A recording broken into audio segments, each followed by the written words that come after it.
Olá, bom dia amigos e amigas aqui do canal Dica de hoje. Nesse vídeo de hoje, aproveitando esse monte de resultado que está saindo ao mesmo tempo, eu vou fazer um vídeo um pouco diferente. São 5 análises em 10 minutos, 2 minutos para cada uma em média. Vamos falar de Localiza, Pão de Açúcar, Santander, Telefônica e Log. Logo depois da vinheta a gente já começa, curta o vídeo, se inscreva no canal e compartilha também com os amigos que tenham alguma dessas ações.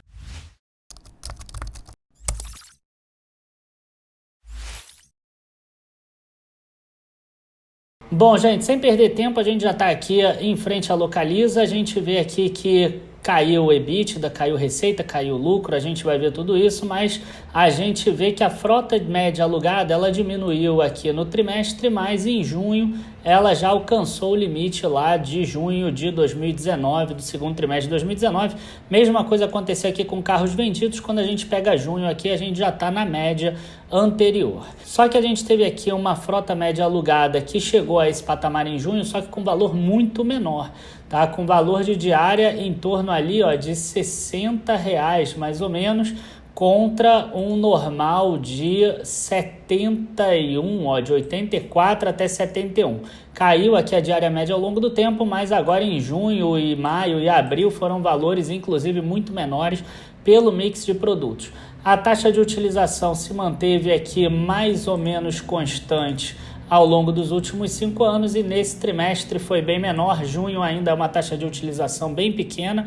Tudo isso impactou os resultados de Localiza, que a gente consegue ver exatamente aqui. Receita financeira caindo 31%, EBIT 36%, EBITDA caindo 13% e lucro líquido 52,7%. E aí a empresa teve um resultado ruim. O ponto positivo ficou aqui embaixo na parte de gestão de frotas, que é a parte que você tem contratos mais recorrentes. E aí a gente vê aqui que nesse período a gente teve um aumento aqui na frota média alugada e também um aumento na receita líquida, esse 14,8 aqui. Assim, a gente vê que o grande dano foi exatamente no rent-a-car na alugado. Passando aqui agora para o Santander ele teve um resultado que até me surpreendeu positivamente, foi melhor do que eu imaginava. A empresa divulgou 2 provisões, uma aqui de liquidação duvidosa e uma outra extraordinária, que é da mesma coisa de liquidação duvidosa.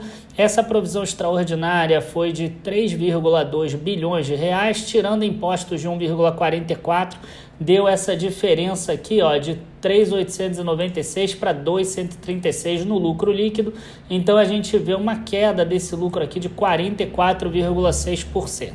O que chamou a atenção aqui no Santander é que ele segue caindo essa receita aqui de prestação de serviços e tarifas bancárias, que ele vinha crescendo até 2019, e além disso, algo que na minha visão é bem positivo aqui é a carteira de crédito. A carteira de crédito, que ano passado era 317 bilhões, alcançou 382 bilhões aqui no total, e sendo muito mais focada em um mercado que eu vejo com menor chance de inadimplência, que é esse aqui de grandes empresas, 122 bilhões, você vê aqui que aumentou 41%, pequenas e médias empresas cresceram 27%. O grande filão do ano passado, pessoa física, a gente teve uma redução aqui, né? Na verdade, teve um aumento de 11% frente ao ano passado, mas uma redução de 0,2%, financiamento ao consumo, redução de 4,1%.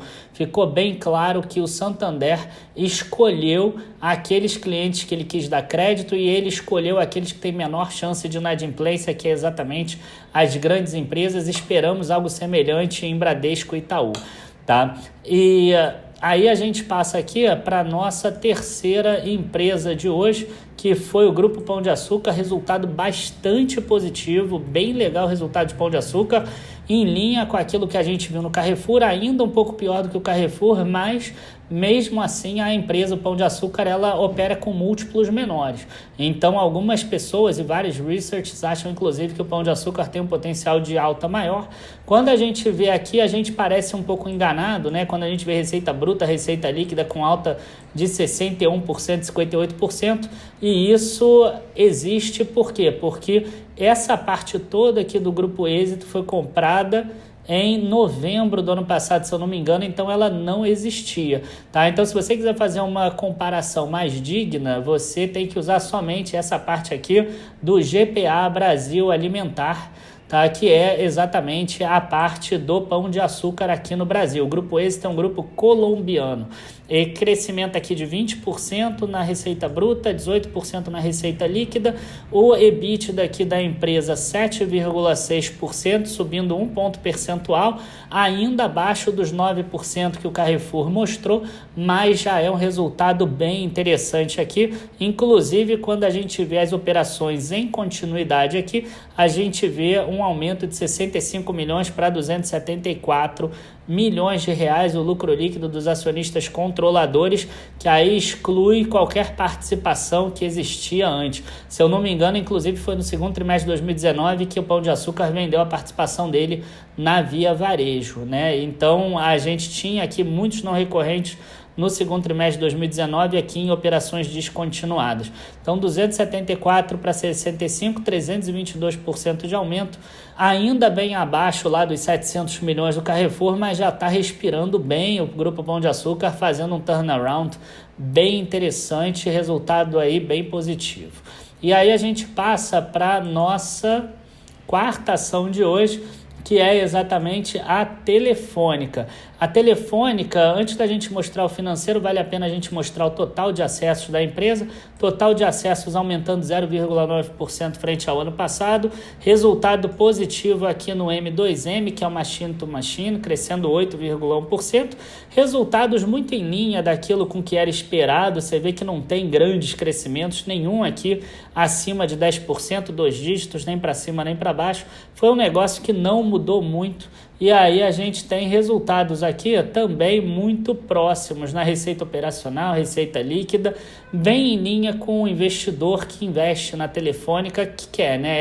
Ele quer poucas variações, ele quer pouca volatilidade, ele quer só receber o dividendo dele e saber que vai crescer aqueles 4%, 5% todo ano. Então a gente vê aqui que a empresa entregou mais ou menos isso em todas as linhas praticamente, menos na do lucro líquido aqui, ó, que teve uma queda de 21% frente ao ano passado, mas por outros motivos, tá? Não são motivos relacionados à operação em si. Uma parte sim, né? Receita operacional caindo 5%, custos operacionais caindo 5,9%, então isso aqui fez com que o EBITDA tivesse caído só 3,8%, mas quando chegou aqui no lucro líquido a gente vê uma queda de 21%, tá? Eu particularmente evito empresas telefônicas, já vi muitos problemas nelas e também elas têm muita questão de tecnologia, elas ficam obsoletas, essas tecnologias, com um tempo muito pequeno, então eu particularmente evito. E a outra empresa que teve um resultado bem interessante foi a Log, né? A Log aqui, ó, com desempenho operacional, que é o seguinte, ela constrói galpões para posterior locação. E aí com o e-commerce está aumentando muito a demanda por esses galpões. Ela chegou a falar que entregou alguns galpões em Juiz de Fora nesse trimestre. A gente vê aqui um portfólio total da Log de 1.638.000 metros quadrados. Ela já entregou 894.000 metros quadrados, está em desenvolvimento 671 metros, 1.000 metros e em construção já 72.000 metros quadrados. Lembrando que um galpão demora bem pouco para ser construído, muito menos do que um prédio comercial, tá? Ou residencial, como a gente vê aí. E aí o que aconteceu? Como a empresa conseguiu crescer bastante tudo isso, ela teve uma receita aqui crescendo 13% no total e a gente vê aqui, ó, uma margem FFO, que seria o mais próximo do lucro líquido caixa, crescendo aqui, ó, 33% e o ajustado 41%. Margem FFO chegando aqui a 66,6% do total. E uma coisa que ela fala que é bem interessante tem a ver com os aluguéis, né? O que aconteceu com os aluguéis? A inadimplência ficou mais ou menos estável nesse trimestre, mesmo com a questão do coronavírus aqui, a gente vê que ela se manteve em torno de 1%, 0,6%, e aqui ela mostra que não deu nenhum desconto, apenas diferimentos. Quer dizer, abril teve um diferimento grande, maio também, e junho também, e julho já não teve quase diferimento nenhum. Bom, como vocês puderam ver, a gente teve duas empresas aqui que tiveram bons resultados. A gente está falando de Pão de Açúcar e de Log. Outras tiveram resultados piores em termos de lucro, como a Localiza e o Santander, mas são algo pontual, né? Coisa pontual que aconteceu por causa da pandemia, não imaginamos que fique bastante tempo. Não são resultados assim que me trouxeram muita questão de ficar pensando se vale a pena ou qualquer coisa. Enfim, espero que vocês tenham gostado desse vídeo hoje. Se vocês gostaram, curtam o vídeo, se inscrevam no canal. Falta pouco para a gente chegar aí a 100 mil inscritos. Ajuda a gente, compartilha com quem é acionista do Pão de Açúcar, da Localiza, da Telefônica, da Log e do Pão de Açúcar. Abraços a todos, bons investimentos e até a próxima. Tchau, tchau.